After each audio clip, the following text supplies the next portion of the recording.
अस्सलाम वालेकुम स्टूडेंट्स, कैसे हैं आप लोग। उम्मीद करता हूँ आप लोग खैरियत से होंगे और अल्लाह सबको खैरियत से रखे।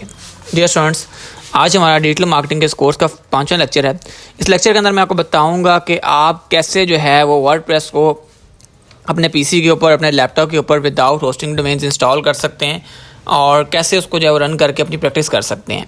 याद रखें कि XAMPP के साथ लोकल होस्ट के तौर पे अपने पीसी के ऊपर, अपने लैपटॉप के ऊपर अपनी वेबसाइट्स को बना तो सकते हैं, लेकिन उसको फिर लाइव नहीं कर सकते। ठीक है, लाइव करने के लिए आपको होस्टिंग डोमेन चाहिए होगी। आप जो साइट बनाएंगे वो सिर्फ आपके कंप्यूटर और लैपटॉप पर ही दिखेगी, ये बात याद रखिएगा। लोकल होस्ट का यही मतलब होता है। ठीक है, तो ये मेथड मैं जस्ट इसलिए बता रहा हूँ कि बहुत सारे लोग स्टार्टअप में होस्टिंग डोमेन बाय नहीं कर पाते, तो वो एक स्टार्टअप के लिए प्रैक्टिस करने के लिए इसको इस्तेमाल कर सकते हैं। बाकी अगर आप प्रोफेशनली काम करना चाह रहे हैं तो आप एक होस्टिंग और डोमेन जो है वो लाजिम बाय कर लें। ठीक है, अब इसके अंदर बेसिकली मैं कवर करूंगा एसक्यूएल क्या होता है, डेटाबेस क्या होता है। एसक्यूएल बेसिकली एक डेटाबेस है और उसके बाद XAMPP और वर्डप्रेस के थ्रू हम लोग इसको कैसे काम में लाएंगे वो मैं आपको सारे इस वीडियो में गाइड करूंगा। इस 5वीं वीडियो से पहले अगर आपने पिछली हमारी 4 वीडियोस नहीं देखी तो उनको जाकर लाजिम वॉच कर लें। लेक्चर 1 के अंदर मैंने आपको सिखाया था कि आप एड्स कैसे रन कर सकते हैं। लेक्चर 2 के अंदर हम लोगों ने डिस्कस किया था कि वर्डप्रेस के ऊपर कैसे साइट बना सकते हैं। इसी तरह लेक्चर 3 के अंदर मैंने आपको बताया था कि आप प्लगइन इस्तेमाल करके एसईओ कैसे कर सकते हैं अपनी साइट की। इस तरह पर जो लेक्चर नंबर 4 था उसके अंदर मैंने आपको कीवर्ड सर्च करना सिखाया था कि आप कैसे लो कंपटीशन कीवर्ड फाइंड करते हैं और उनको अपनी साइट के ऊपर इस्तेमाल करके अच्छा और अट्रैक्टिव ब्लॉग पोस्ट कैसे लिखते हैं जिससे आप रैंकिंग अचीव कर सकते हैं। तो लाजमी चारों वीडियोस को जाके वॉच करिएगा और शेयरिंग लाजमी करिएगा। इंशाल्लाह 7 डेज का ये कोर्स है, उसके बाद आपको एक सर्टिफिकेट भी इसके बाद मैं इशू करूंगा। ठीक है, तो स्टार्ट करते हैं अपना आज का वीडियो। इस स्टेप को प्रोसीड करने के लिए आपको 2 सॉफ्टवेयर चाहिए होंगे। पहले तो सबसे पहले आपने एक सॉफ्टवेयर इंस्टॉल कर लेना है XAMPP। मैं XAMPP लेके सर्च कर लेता हूँ और XAMPP की पहली साइट आ गई है। आपने यहाँ से XAMPP जो इसको डाउनलोड कर लेना है। डाउनलोड पर क्लिक करें, ठीक है, और आपके पास जो लेटेस्ट वर्जन आ रहा है इसी को आप डाउनलोड कर लें और यहाँ पे 1-2 मिनट का रीडायरेक्ट लेगा। उसके बाद इसकी डाउनलोडिंग जो है यहाँ पे स्टार्ट हो जाएगी। ठीक है, तो मैं यहाँ से डाउनलोड लेटेस्ट वर्जन पे क्लिक करता हूँ तो यहाँ पे कुछ 5 सेकंड का रीडायरेक्ट लेगा। उसके बाद ये आपका डाउनलोडिंग होना स्टार्ट हो जाएगा। ठीक है, अभी थोड़ा सा वेट करते हैं। तो ये देखें हमारा डाउनलोडिंग के लिए आ गया। मेरे पास ऑलरेडी डाउनलोड है तो इसलिए मैं डाउनलोड नहीं करूँगा। ठीक है, आपने इसको डाउनलोड करके इंस्टॉल कर लेना है।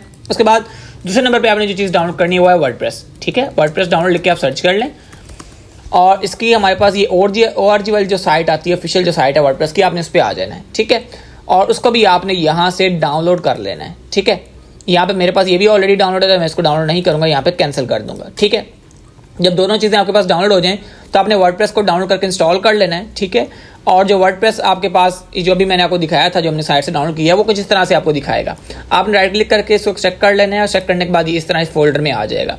आपने करना क्या है, इस फोल्डर पे डबल क्लिक करना है और यहाँ पे जो वर्डप्रेस लिखा है ना, आपने इसको कॉपी कर लेना है। ठीक है, कॉपी करने के बाद आपने जब XAMPP इंस्टॉल किया होगा, मेक श्योर कि आपने पहले XAMPP इंस्टॉल किया हो। ठीक है, ये वाला जो सॉफ्टवेयर आपका इंस्टॉल हो जाना चाहिए। उसके बाद आपने C ड्राइव में जाना है और यहाँ पे XAMPP वाला आपको फोल्डर दिखेगा, इस पर आपने क्लिक करना है। एडिट डॉक्स पे चले जाना है और यहाँ पे राइट क्लिक करके इसको पेस्ट कर देना है। जो आपने वर्डप्रेस वहाँ से कॉपी किया है उसको यहाँ पे लाके पेस्ट कर देना है। ठीक है, तो ये ऑलरेडी मेरे पास पेस्ट है। उसके बाद आपने 2 चीज़ें यहाँ से स्टार्ट कर देनी, एक अपाची और दूसरा MySQL। MySQL बेसिकली एक डेटाबेस है जो हम लोग इस्तेमाल करेंगे अपने कंप्यूटर के ऊपर लोकली डाटा को स्टोर करवाने के लिए। ठीक है, अब आप एडमिन पे क्लिक कर दें तो यहाँ से ये डायरेक्टली आपको लोकल होस्ट की ऑफिशियल साइट पे ले जाएगा जहाँ पे जाके अपना आप डेटाबेस बना सकते हैं। ठीक है, तो मैं राइट नाउ मैनुअली इसको टाइप कर लेता हूँ, इनको मैं क्लोज कर देता हूँ, इसको मैं क्लोज कर देता हूँ और यहाँ पे लिखता हूँ लोकल होस्ट /php myadmin/। तो इससे क्या होगा, मेरा जो कह लें कि MySQL वाला पेज है वो ओपन हो जाएगा। ठीक है, अब दूसरी चीज़ जो आपने करनी है वो है वर्डप्रेस। तो local host /WordPress, make sure कि आपकी जो स्पेलिंग है वो उस वर्डप्रेस वाले फोल्डर के साथ मैच हो जो आपने इधर पेस्ट किया था। ठीक है, उसके बाद ये इंटर कर दें इसको। जैसे आप इंटर करेंगे तो अब यहाँ से आपका मेन प्रोसीजर स्टार्ट होता है। अब आपने यहाँ से अपनी लैंग्वेज सेलेक्ट करनी है, इंग्लिश मैंने रखी है। उसके बाद मैंने कंटिन्यू पे क्लिक कर दी है। ठीक है, उसके बाद आप ये चीज़ें देख लें कि जब आपने वर्डप्रेस इंस्टॉल करना है उससे पहले आपने क्या क्या चीज़ें करनी है। सबसे पहले अपना डेटाबेस का नेम देना है, फिर यूज़र नेम देना है, फिर पासवर्ड और फिर आपने उसको होस्ट बताना है। ठीक है, लेट्स गो पे क्लिक करते हैं और यहाँ पे चीज़ें अपनी स्टार्टअप करते हैं। सबसे पहले वो पूछ रहा है डेटाबेस का नेम, तो मैं यहाँ पे न्यू डेटाबेस पे क्लिक करता हूँ और यहाँ से मैं एक डेटाबेस बना लेता हूँ डेमो के नेम का। तो मैं डेमो नेम से यहाँ पे डेटाबेस क्रिएट कर लेता हूँ। ठीक है, ये देखिए मेरे पास डेटाबेस क्रिएट हो चुका है, तो मैं इधर लिख लेता हूँ डेमो। अब उसके बाद यूज़र नेम पूछ रहा है, इनको रूट कर दें। ठीक है, सबमिट पे क्लिक कर दें, ये आपको सक्सेसफुली हो जाएगा। ओके, ऑलराइट स्पार्की आपका यहाँ पे हो चुके हैं। आप रन द इंस्टॉलेशन पे क्लिक करें तो आपने अब यहाँ पे करना क्या है कि आपने अपनी साइट का टाइटल लिखना है, यूजर नेम लिखना है, पासवर्ड लिखना है, ईमेल लिखनी है और उसके बाद जैसे आपने इंस्टॉल कर देना है वर्डप्रेस। तो मैं साइट का जो नेम है वो टेस्ट साइट लिख लेता हूँ, और अगेन से अपने यूज़र नेम आप दे दें, जिसको आप अल्फ़ाबेट या न्यूमेरिक किसी भी तरह से आप इसको लिख सकते हैं। मैं अपनी नेम लिख यहाँ पे लिख देता हूँ, यहाँ इसको भी मैं डेमो कर देता हूँ, ठीक है। उसके बाद आपने एक पासवर्ड यूज़ करना है। मैं पासवर्ड को भी डेमो 786 करके डॉट आगे लगा देता हूँ। तो अभी भी ये कह रहा है वीक है, तो मैं पीछे @ लगा देता हूँ, ठीक है। स्टिल ये वीक शो कर रहा है, तो मैं 2 बार इसको लगा देता हूँ, ठीक है। इसका हम एक स्क्रीनशॉट ले लेते हैं। यहाँ पे कोई भी डमी आप जीमेल दे दें, demo@gmail.com में यही दे रहा हूँ, और इसका मैं एक स्क्रीनशॉट ले लेता हूँ, ताकि बाद में जब मुझे लॉगिन करना हो तो मेरे लिए ये चीज़ें मेरे पास मौजूद हों, ठीक है। उसके बाद आपने इंस्टॉल वर्डप्रेस पे क्लिक कर देना है। जैसे ही वर्डप्रेस के इंस्टॉलेशन पे क्लिक करेंगे तो आपका जो वर्डप्रेस है वो इंस्टॉल होना शुरू हो जाएगा, ठीक है। अब ये देखें मेरा वर्डप्रेस यहाँ पे इंस्टॉल हो चुका है। अब आप सिंपली लॉगिन पे क्लिक करें। तो जैसे मैं लॉगिन पे क्लिक करूँगा तो मेरे से पूछेगा आपका वो यूज़र नेम और पासवर्ड जो मैंने अभी दिया था, तो demo@786 डॉट, तो यही मेरा पासवर्ड है। अभी यहाँ पे चेक कर सकते हैं, ठीक है। उसके बाद यहाँ पे लॉगिन पे क्लिक कर दें तो ये आपका लॉगिन हो जाएगा। अब आप थोड़ा सा यहाँ पे वेट करें 1-2 मिनट का, उसके बाद ये आपका सक्सेसफुली लॉगिन हो जाएगा। यहाँ पे मेरे पास इंटरनेट थोड़ा सा स्लो चल रहा है आज, तो इस वजह से शायद ये थोड़ा सा स्लो लॉगिन कर रहा है, ठीक है। ये देखिए हमारे पास सक्सेसफुली जो डैशबोर्ड है वो आ चुका है, और यहाँ पे अभी चेक कर सकते हैं। अच्छा, अगर तो आप लोकली अपने पीसी के अंदर एज अ लोकल होस्ट बना के अपनी साइट रन करवाना चाहते हैं, तब तो ये चीज़ आप इस तरह करेंगे, ठीक है। अगर आपके पास ऑलरेडी आपने होस्टिंग और डोमेन बाय की हुई है और अपने फॉर्म का डाटा आप स्टोर करवाना चाह रहे हैं डेटाबेस के अंदर, तो वो भी आप कर सकते हैं। उसके लिए मोस्टली एक प्लगइन हम इस्तेमाल करते हैं, क्योंकि हमने सबसे पहले और मेन चीज़ करना ये होता है कि हमने अपना जो डाटा है ना वो फैच करना होता है। लाइक आपने कोई फॉर्म बनाया, आपने उसका डाटा जो है वो चेक करना है कि उसका डाटा जो है कहाँ पे स्टोर हुआ है, ठीक है। उसके लिए हमारे पास एक प्लगइन इस्तेमाल होती है, जो कि मैं यहाँ पे आपको सर्च कर लेता हूँ।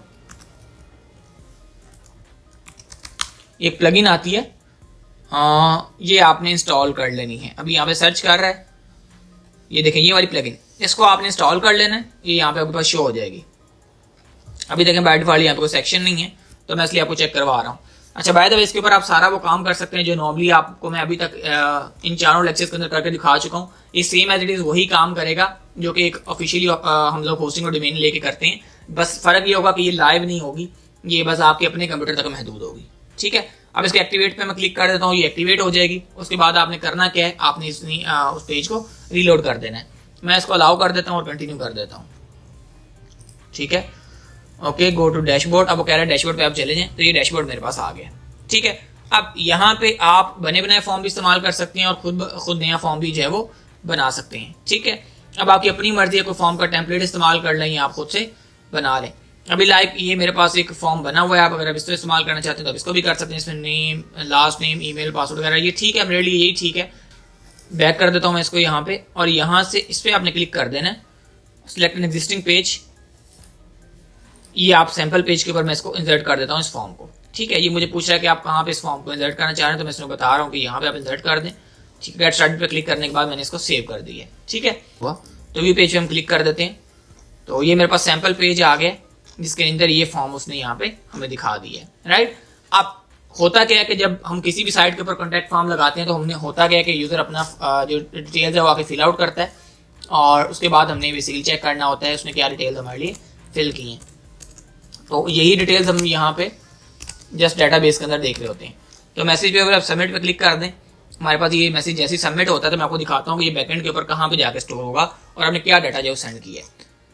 ओके, यहाँ पे सक्सेसफुली सबमिट हो गया। यहाँ पे कुछ एरर आ रहा है, उस वजह से आ रहा है कि मैंने वो डायरेक्टली उसी के अंदर जो सारा वो पुट आउट कर दिया, इस वजह से यहाँ पे कुछ इस तरह का एरर दिखा रहा है। खैर, इस पर आप क्लिक करें और यहाँ पे आप डैशबोर्ड पे आ जाएं, और यहाँ पे ये देखें ये नेम, ऑथर वगैरह ये सारी चीज़ें आ रही हैं। तो ये वो दिखा रहा है कि आपने ये वाला जो फॉर्म है वो फिल किया हुआ है। एंट्रीज भी दिखा रहा है कि टोटल एंट्रीज जो है वो कितनी हुई हैं आपकी। व्यू ऑल एंट्रीज पे क्लिक करें तो यहाँ पे आपको एंट्रीज बाकायदा दिखा देगा कि ये एंट्री बेसिकली सबमिट हुई है। इस पर आप व्यू पे क्लिक कर दें तो आपको ये देखें दिखा रहा है ये नेम है, ये लास्ट नेम है, ये इसका जीमेल है, ये इसका सब्जेक्ट है और ये उसका मैसेज है उसने भेजा है, ठीक है। अगर आप इधर से डिलीट करना चाहें एंट्री को आप डिलीट भी कर सकते हैं।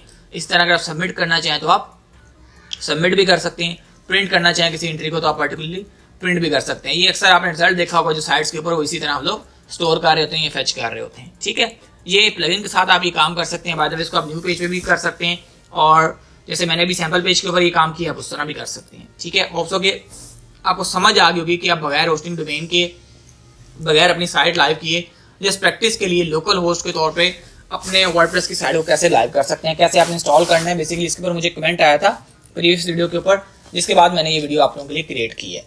होप्स हो कि आपको समझ आएगी। फिर भी कोई जहन में क्यूरी है तो आप मुझसे जरूर पूछिएगा। अल्लाह हाफिज़।